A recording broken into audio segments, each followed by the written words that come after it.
राज्यातल्या शेतकऱ्यांना मोठा दिलासा मिळालाय। भोगवटादार वर्ग 2च्या जमिनीवर सुद्धा आता तारण कर्ज मिळणार आहे। महसूल मंत्री चंद्रशेखर बावनकुळे यांनी हा मोठा निर्णय घेतलाय। मंत्री बावनकुळे यांच्याकडून महसूल यंत्रणेला या संदर्भातला आदेश सुद्धा जारी करण्यात आलाय।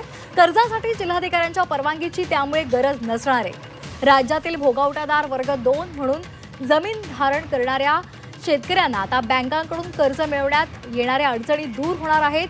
आता भोगवटादार वर्ग 2च्या जमिनीवर तारण कर्ज देता येणार आहे आणि या संदर्भात परिपत्रक सुद्धा काढण्यात आले आणि महसूल विभागाने ते जारी केले।